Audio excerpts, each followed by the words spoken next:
Now, late last night, the Israeli cabinet ratified the Gaza peace deal. It means a ceasefire will begin within 24 hours, likely this evening. At that point, a period of 72 hours begins, during which all the hostages, living and dead, will be returned to Israel. Following the ratification and flanked by President Trump's peace envoys, Prime Minister Benjamin Netanyahu spoke to the media. Momentous development in the last 2 years.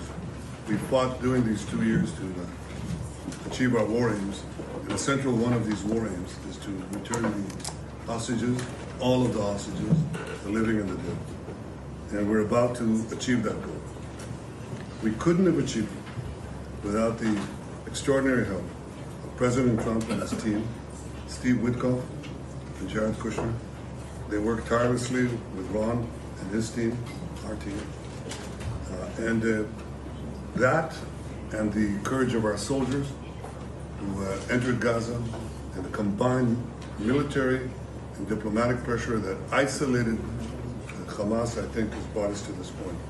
I want to personally thank both of you, Steve, Jared. It's been long hours.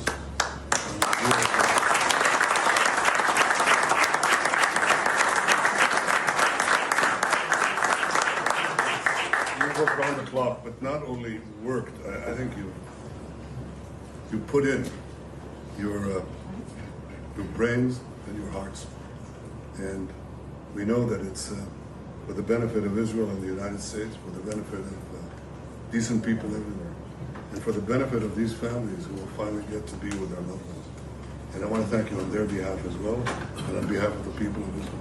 Thank you. But while that meeting was underway, and after the people of Gaza had spent the day celebrating the agreement, Israeli strikes continued. 40 people were trapped under rubble in the Al Sabra neighbourhood in western Gaza. One boy could be heard crying out to rescue teams and pleading for them to get a wall off him. Our Middle East correspondent Adam Parsons has more now from Jerusalem.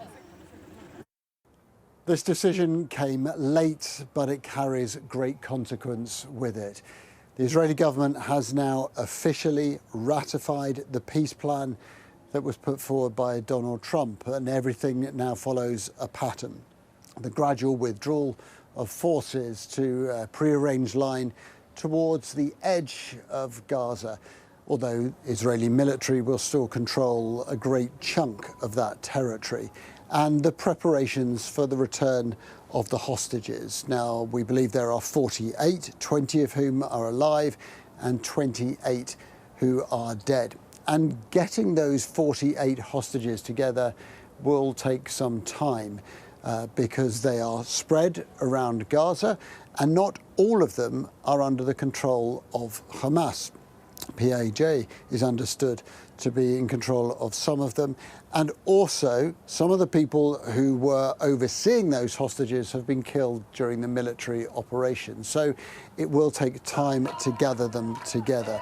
Also, there is a spell of 24 hours when Israeli citizens can object to this peace deal. They can lodge appeal with the court and ask for it to be overturned, although that is incredibly unlikely. At the same time, the preparations are being made for the return of 250 high-profile Palestinian prisoners, as well as about 1,700 people who have been detained since the October 7th attacks. And those 250 prisoners will contain some significant individuals who've been found guilty by the Israeli courts of murder and terrorist offences.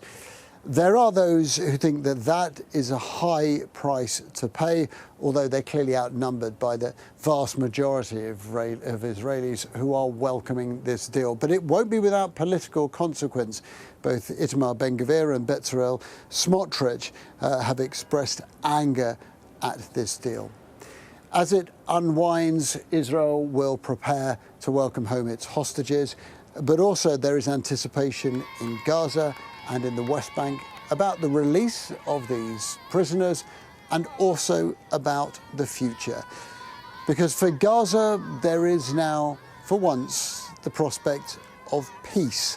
On average, for the past 2 years, 91 people have been killed every day by military action. That could now come to an end. But there are also bigger questions about the governance of Gaza, about Hamas's role in society and disarmament.